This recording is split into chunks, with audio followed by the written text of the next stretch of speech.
Bismillahirrahmanirrahim. Assalamualaikum warahmatullahi wabarakatuh. Alhamdulillah wa kafa. Assalatu wassalamu ala nabiyil mustafa. Nabiyyina Muhammadin wa ala alihi wa ashabihi ahli sidqi wa tuqa wal wafa amma ba'd. Sabahul khair. Akhwati fillah ustadzah. Para pengurus, adminah, dan seluruh ukhtifis kajian kesayangan. Jazakumullah khairan sudah dibantu, ditolong untuk bangun menyembah Allah Subhanahu wa taala. Ini adalah kegiatan yang azim, kata orang-orang Arab. Begitu melihat ada sesuatu yang eh, mulia, yang bagus, azim. Mereka menyebutnya azim. Ya. Bertahun ya, bertahun dalam sholat tahajud. Semoga Allah berikan istiqomah kepada kita semuanya. Eh, Hadirat, para ibu-ibu, kakak-kakak, mbak-mbak, nah, semua yang hadir, baik sendiri ataupun sama eh, bapak, keluarga, suami di rumah. Mudah-mudahan semuanya dalam keadaan sehat walafiat, jasmani dan rohani. Yang tenggorokannya lagi nggak enak ya, lagi flu, batuk, lagi pusing, macam-macam penyakit. Semoga Allah berikan kesembuhan ya. Kalau ada ibu-ibu yang barangkali mual-mual, itu harus segera periksa itu. Barangkali ada isinya. Semoga sehat sampai persalinan ya. Masya Allah. Biar seger, biar seger. Biar nggak ngantuk lagi. Baik, eh, hari ini kita akan membahas tentang apa, refleksi dari hadis-hadis sebelumnya. Eh, kita mau mengambil benang merah darinya karena dalam pembahasan dua hadis terakhir itu eh, ada satu benang merah, yaitu baik hadis tentang kebaikan Islam seorang meninggalkan sesuatu yang tidak bermanfaat, ataupun hadis tidak sempurna iman seorang kecuali mencintai orang lain sebagaimana dia mencintai dirinya sendiri. Itu keduanya ada tujuan mulia, yaitu membentuk masyarakat yang madani, yang berkemajuan, yang saling peduli, tidak apatis. Eh, dan itu semua tentu nggak mungkin langsung instan menjadi satu masyarakat yang berkualitas, yang madani gitu ya kan. Tapi butuh tahapan yang panjang. Bahkan kalau beberapa kita mengenal Masjid Jogokarya misalnya, yang banyak masjid dari berbagai kota bahkan negara itu menjadikan role model. Kok bisa ya masjidnya tidak terlalu besar secara fisik, tapi idenya, gagasannya, kemudian masyarakatnya bahu-membahu dalam urusan ketakwaan, ibadah, kegiatan masjid dan lain sebagainya. Ini bagaimana ini? Masya Allah. Ya sebetulnya semua potret kebaikan itu membangun masyarakat peradaban ya, langsung bersumber dari Rasulullah SAW gitu. Kalau kita melihat salah satu masjid, salah satu masyarakat, kota, atau misalnya pesantren, betapa majunya, betapa berkualitasnya, kita menjadikannya sebagai contoh terbaik. Ya, sungguh contoh mana lagi yang lebih baik dibanding apa yang dicontohkan oleh Rasulullah SAW, kan begitu. Makanya eh, renungan atau refleksi terhadap hadis-hadis yang membantu kita untuk bisa membentuk atau membangun masyarakat yang berkualitas, yang madani, harus terus digali gitu. Makanya hari ini kita refleksi hadis min husni islamil mar'i tarkuhu malayanihi. Nah, ini adalah modal ya. Modal terbentuk atau terbangunnya masyarakat yang efektif, efisien. Karena ciri kebaikan Islam seseorang itu meninggalkan yang tidak bermanfaat. Artinya ini mendorong setiap individu untuk self controlling. Kalau setiap orang itu hanya berfokus pada manfaat, maka dia akan jelas-jelas meninggalkan yang tidak bermanfaat, kan gitu ya. Fokus terhadap kebaikan, maka akan mudah meninggalkan yang gak baik. Jadi filternya itu eh, sangat ketat gitu. Nah, ini kayaknya nggak banyak faidah nih. Udah tinggalin aja. Itu kan self controlling gitu. Memastikan diri sendiri ya secara individu itu dikendalikan terlebih dahulu sebelum ngurusin orang lain. Kira-kira begitu ya. Sebelum kita mengusik ya orang lain, maka diri sendiri yang harus kita kontrol gitu. Nah, inilah modal utama terciptanya masyarakat yang tentram, yang tenang, yang tidak sibuk mencari kesalahan orang lain, tidak sibuk ngurusin orang lain gitu. Eh, makanya apa namanya dalam kesempatan sholat Jumat misalnya Rasulullah SAW bersabda, in kulta ya li sahibik ansit ya wal imam yakhtub faqad lagot. Jadi kalau ada satu jamaah mengatakan kepada jamaahnya yang lain yang barangkali kanan kirinya lagi ngobrol gitu ya. Lalu jamaah ini mengatakan, "Shh, shh, shh, diem," gitu ya. Atau, Pak, ada khotib lo lagi khutbah, jangan ngobrol. Nah, begitu ya.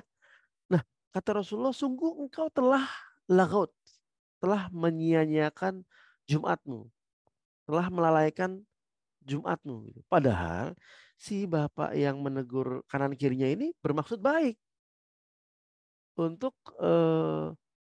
menenangkan atau mengingatkan jamaah lain yang sedang ngobrol gitu. Maksudnya baik, tapi dilakukan pada saat yang nggak baik, ya. Dan dengan cara juga yang mungkin tidak tepat seperti itu. Nah, makanya orang yang sibuk ngurusin orang lain ya, padahal dirinya sendiri berada dalam eh, kesalahan ya, melanggar aturan, ya, tanpa sadar ia sedang menambah poin kerusakan.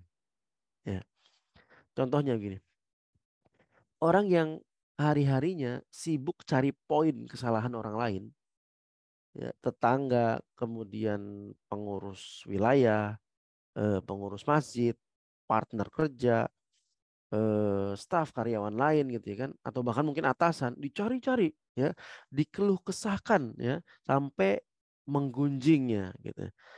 Sama halnya jamaah yang tadi ya. Mungkin ada maksud baiknya ya menegur jamaah yang lain, tapi dengan cara yang juga melanggar karena dilakukan pada saat khotib naik mimbar berkhutbah gitu. Nah, lalu gimana kalau kita misalnya mau memperbaiki masyarakat kan gitu? Ya tahan diri, jangan membahas yang tidak bermanfaat, kemudian bahkan jangan dikeluh kesahkan di belakangnya, tapi dengan apa? Dengan watawasau bil haqqi watawasau bis sabr. Nasihatin secara ikhlas ya, sampaikan dengan tulus gitu. Makanya kemarin kan ad-dinu nasihah. Nah, ini nyambung juga. Jadi hadis Rasul itu relevan, saling memiliki korelasi gitu. Nasihatin, nasihatin dengan cara yang hikmah, dengan cara yang baik gitu. Karena kalau kita pendem, kalau kita tahan hal-hal yang tidak baik, kemudian di mata kita menurut kita salah ya, itu kita tahan sekali, dua kali, tiga kali, nanti udah 5 kali, udah 10 kali, jadinya kesel, nanti penyampaiannya nggak baik tuh biasanya langsung ngomel, langsung maki-maki gitu. Tapi ya kalau melihat kesalahan orang lain satu, ini kayaknya nggak bener nih, ini kayaknya harus dikoreksi nih gitu ya. Jangan ditumpuk, langsung aja gitu. Artinya langsung tuh bukan berarti frontal. Ah, ukti, akhi, ya, kalau memang sungkan dengan cara itu, kita bisa dengan cara yang lainnya. Misalnya membuat satu drama gitu ya, sandiwara. Satu orang pura-pura melakukan kesalahan, yang satu pura-pura memperbaiki gitu. Tapi di depan orang yang ingin kita perbaiki gitu. Misalnya, ini ada nih sasaran dakwah yang mau kita nasihatin. Tapi kalau kita nasihatin secara langsung, baper, takut tersinggung, nggak efektif. Akhirnya, misalnya kita melihat dia wudhu dengan cara yang salah. Misalnya kalau yang banyak terjadi adalah gulung cuma segini nih, ya. Kalau gulungnya cuma segini, ya, ini kan nggak sampai siku, nggak sah kan wudhunya. Gimana ya? Eh, Ngasih taunya bahwa wudhunya salah. Ya udah, dua orang, satunya pura-pura salah, satunya pura-pura memperbaiki. Nah, ukti, mohon maaf kalau wudhu tuh sampai nampak sikunya biar terbasuh karena begitulah rukun wudhunya. Oh iya, makasih. Wah, selama ini saya cuma setengah lengan doang, berarti nggak sah ya. Nah, yang mau disasar tadi ya, yang mau kita perbaiki mendengar itu dalam hati dia, waduh, selama ini salah dong gitu ya. Akhirnya diperbaiki dengan cara yang tidak menyinggung. Barangkali seperti itu. Dengan cara-cara yang hikmah gitu. Kalau mau menegur senior atau mungkin atasan, pimpinan kita barangkali ada yang keliru. Misalnya dalam ruang kerja ya, atau misalnya dalam ruangan manapun ya, di dalam gedung itu tidak boleh merokok. Tapi ada perilaku-perilaku senior ataupun atasan yang teledor, yang mungkin ngerokok. Gimana nih ya caranya agar eh, bisa menyampaikan bahwa ini keliru gitu. Misalnya ya, sementara kalau kita sampaikan langsung atasan kita, senior kita, sepuh di kampung gitu ya, maka kita panggil satu anak muda atau yang apa jauh lebih junior gitu ya, sampaikan, akhi atau dek atau bang, nggak boleh ngerokok bang dalam ruangan bang, ada tulisannya tuh gitu ya. Nah, senior yang tadi sedang merokok melihat itu, wah, secara nggak langsung, oh iya nih, nah, saya salah nih gitu. Nah, ini cara hikmah gitu. Jangan kemudian sibuk menggunjing tapi tidak memberikan nasihat. Ini keliru nih. Baik, ini dalam tataran pribadi ya, bahwa ciri kebaikan Islam seorang adalah menghindari yang tidak bermanfaat. Nah, tapi kalau hanya dia menahan diri eh, karena takut tidak bermanfaat, itu kan individual banget ya.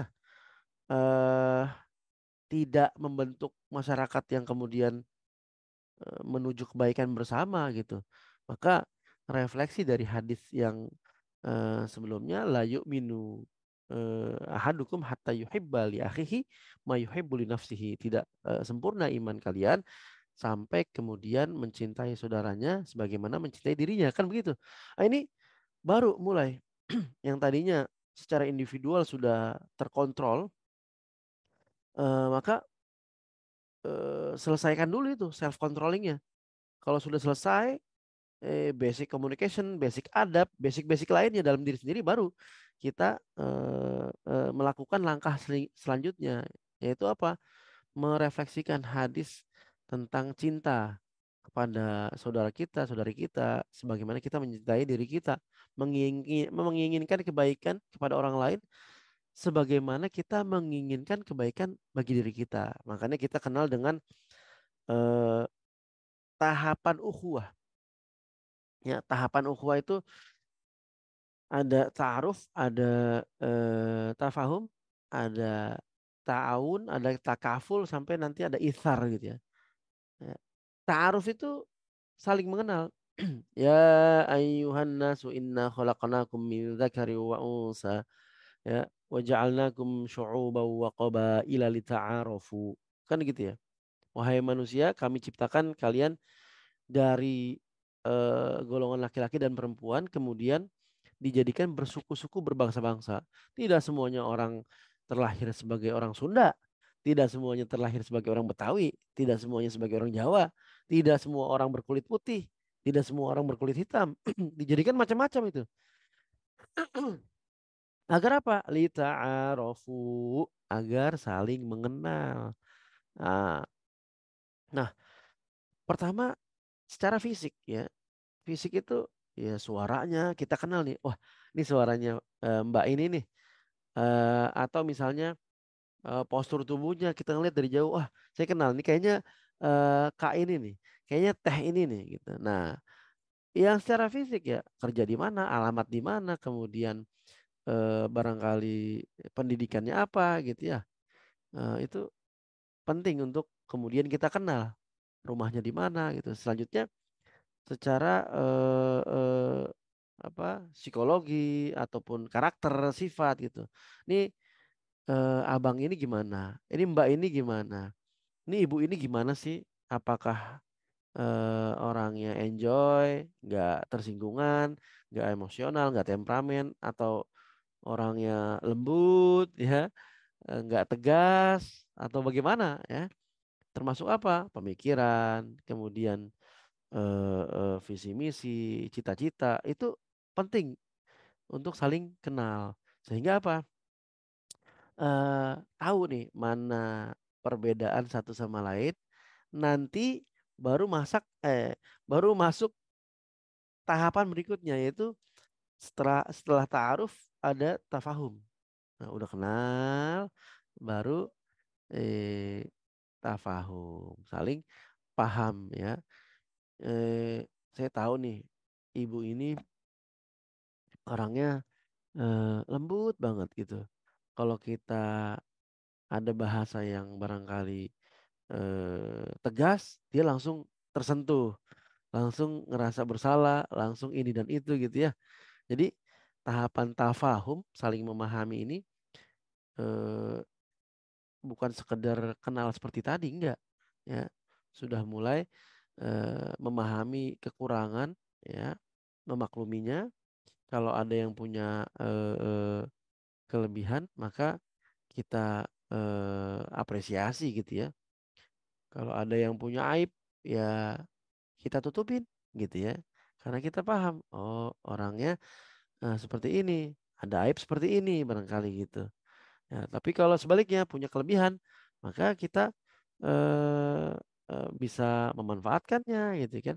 Nah ini kalau sudah saling kenal, saling paham ini biasanya nggak ada lagi tuh saing-saingan gitu ya. Karena udah paham ya, satu sama lain, lebihnya di mana, kurangnya di mana gitu. Nggak ada lagi suuzon. Karena apa? Tahu nih bahwa oh ibu ini repot, misalnya anaknya 5 gitu. Sementara nggak ada asisten rumah tangga, pasti eh apa namanya banyak banget tuh yang diurus ya, nyuci, setrika, kemudian anak satu udah dimandiin, yang kecil belum gitu.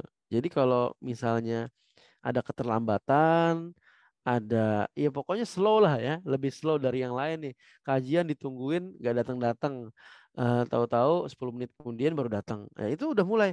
Oh ya udah dia anaknya 5 wajar deh. Kita kan baru 2 gitu ya. Tafahum, tafahum, ya saling memahami. Makanya ini adalah tahapan setelah ta'aruf ya. Kalau mengharapkan tafahum tapi belum kenal, tafahum itu saling memahami tadi ya. Tapi sementara belum kenal bagaimana? Bagaimana kita bisa memahami orang lain? Kita nggak kenal orang itu gimana. Makanya disebut kenal itu ya bukan cuma kenal nama. Oh, saya tahu nih ini namanya misalnya Teh Ika. Oh, saya tahu ini namanya Kak Junior. Oh, saya kenal ini namanya Umu Ibrahim. Oh, ini kenal namanya Mbak Ika. Cuma kenal nama nggak cukup. Ya, bagaimana mau tafahum kenalnya cuma nama doang gitu. eh Mbak kenal Kak ini nggak yang suka ikut kajian? Oh iya tuh saya tahu ada namanya misalnya siapa? eh oh Mbak Winnie misalnya. Oh saya tahu kenal nama doang gitu.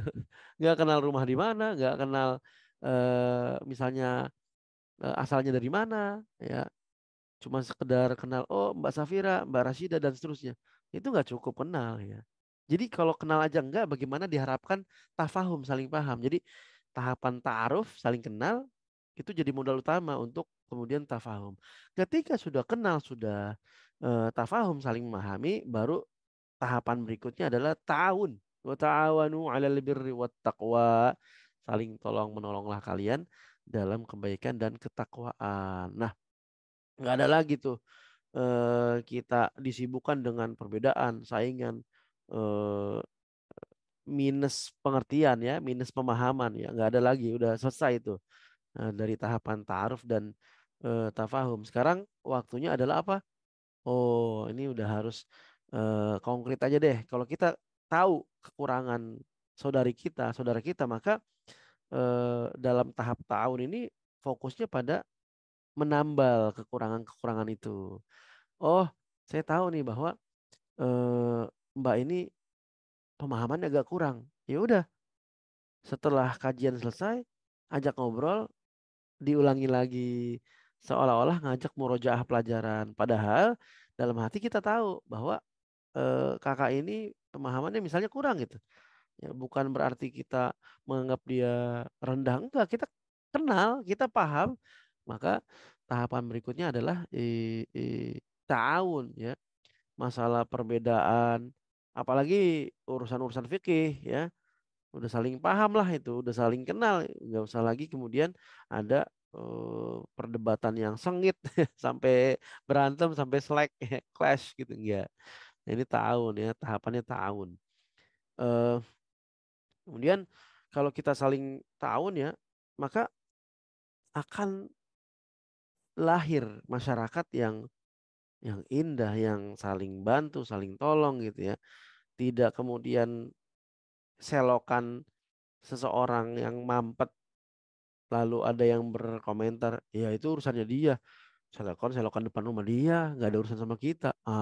Ini ini egois nih ya.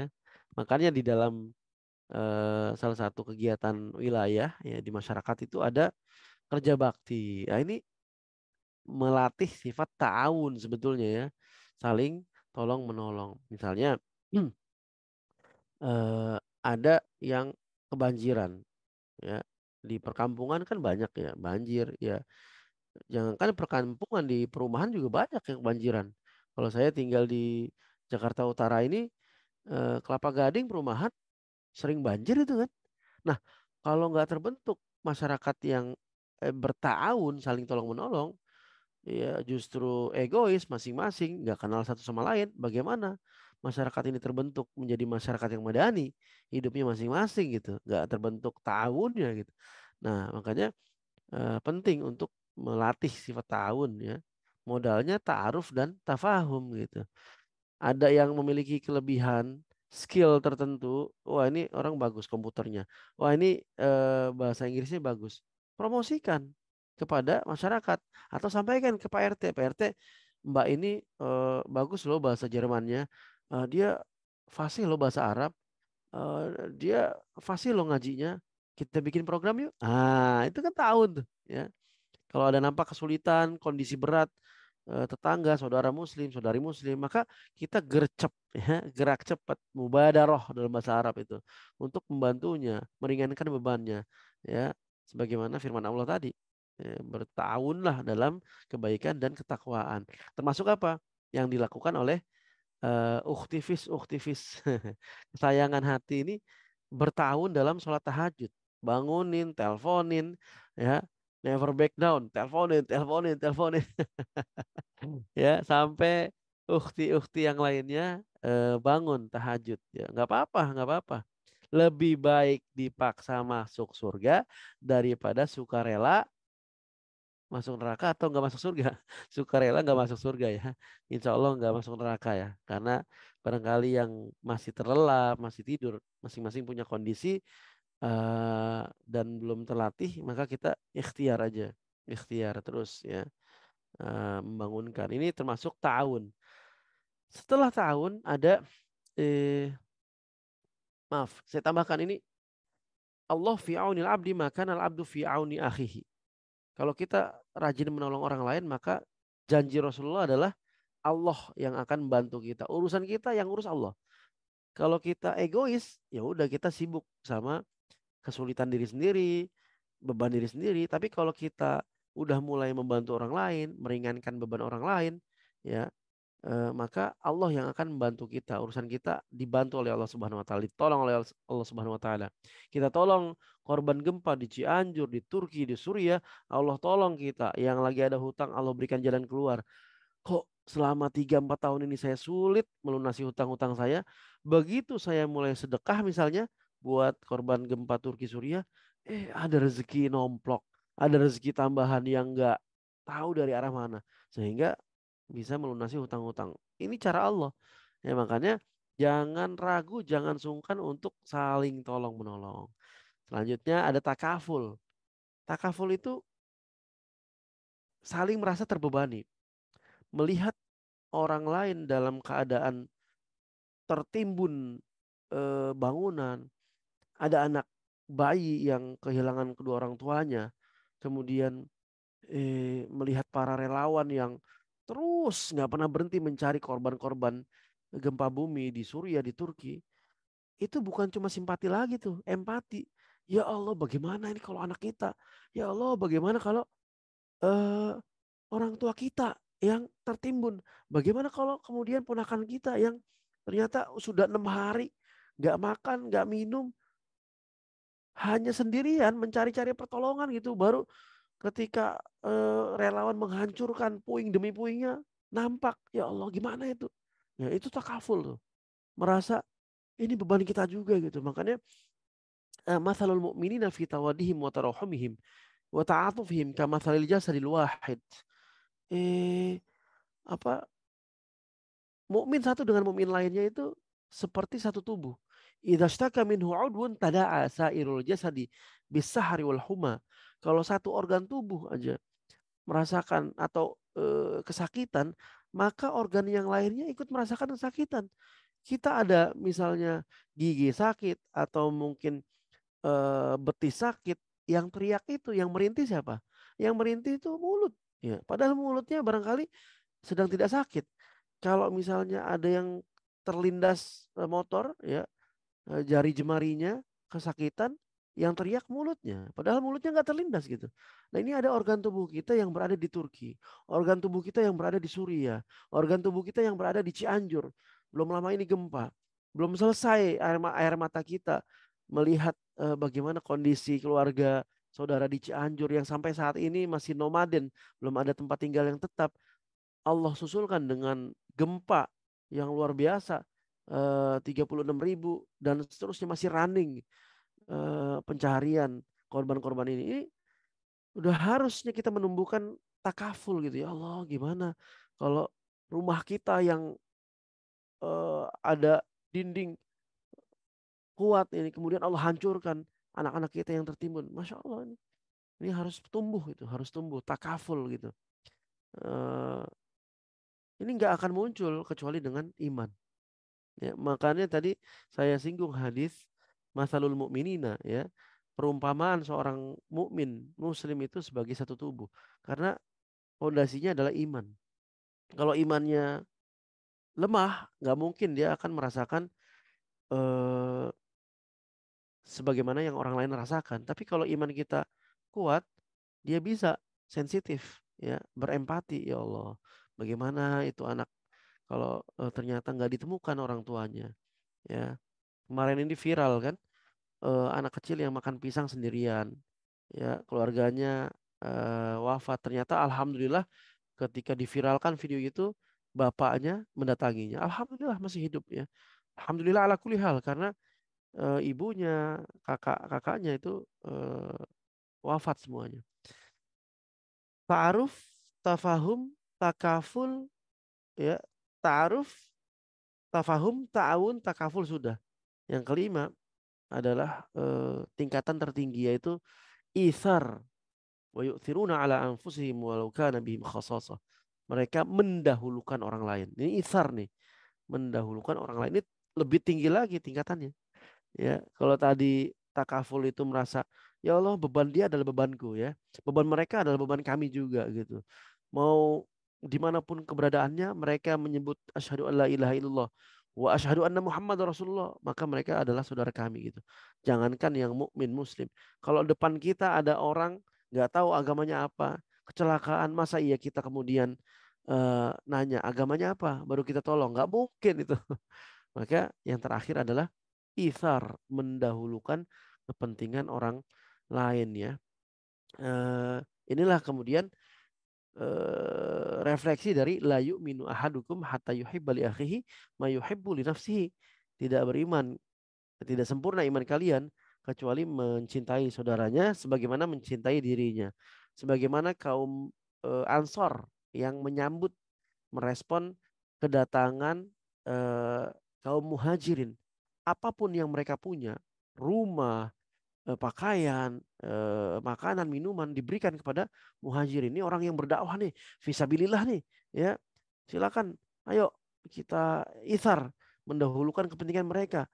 Rumah yang muat untuk ditempati oleh beberapa orang, buka semua. Rasul ketika hijrah dari Mekah ke Madinah, apakah langsung punya rumah? Enggak. Bahkan Rasul tidak membangun rumahnya sendiri, enggak. Rasul membangun masjid untuk kepentingan umat. Isar, mendahulukan kepentingan orang lain. Ini tahapan yang memang tertinggi gitu.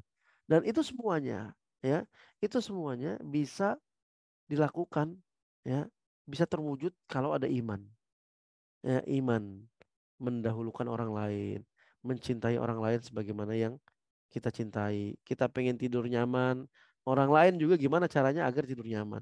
Kita saat ini makan enak, melihat orang lain nggak makan, ya maka kita berbagi gitu. Dan seterusnya. Ini isar nih, isar ya. Kita latih ya, diawali dengan ta'aruf, tafahum saling ta'aruf saling kenal, tafahum saling paham, ta'awun saling menolong, takaful saling merasa terbebani ya, karena sudah saking dekatnya, kemudian isar mendahulukan kepentingan orang lain. Alhamdulillah, ini udah lebih dari jam 4 nih, jam 4 lewat 5. Wallahu a'lam bissawab. Astaghfirullahaladzim. Astaghfirullahaladzim. Astaghfirullahaladzim. Alhamdulillahi rabbil alamin. Hamdan na'imin, hamdan syakirin, hamdan yuafi ni'amahu wa yukafi mazidah. Ya Rabbana lakal hamdu kama yanbaghi li jalali wajhikal karim wa 'azimi sultanik. Allahumma la nuhsi thana'an 'alaika anta kama athnayta 'ala nafsik. Allahumma salli ala Muhammad wa ala ali Muhammad. Allahumma inna nas'aluka ridhaka wal jannah wa na'udzubika min sakhatika wan nar. Ya Allah, kami mohon ridho-Mu ya Allah. Kami mohon perlindungan dari kemurkaan-Mu dan neraka-Mu. Kami mohon jannah-Mu ya Allah. Rabbana ij'alna muqimi shalah wa min dzurriyyatina. Ya Allah, jadikanlah kami, anak cucu kami, keturunan kami, orang-orang yang senantiasa mendirikan sholat. Rabbana hablana min azwajina wa dzurriyyatina qurrata a'yun waj'alna lil muttaqina imama. Berikan kami pasangan, anak cucu keturunan yang soleh solihah, yang menenteramkan hati, menyejukkan jiwa, membahagiakan perasaan kita semua.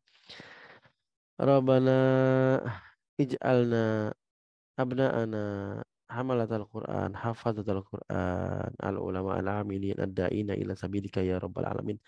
Ya Allah, jadikan kami, anak-anak kami, penjaga, penghafal Al-Quran, ulama, orang berilmu yang mengamalkannya, dai yang mengajak orang lain dalam kebaikan ya Allah. Jadikanlah kami pribadi-pribadi yang beriman, yang kuat mental, fisik, yang kau cintai, dan menjalankan sunnah-sunnah Rasulullah, mendakwahkannya kepada masyarakat, kepada orang-orang sekitar kami, orang-orang tercinta, keluarga, saudara, kerabat, dan lain sebagainya.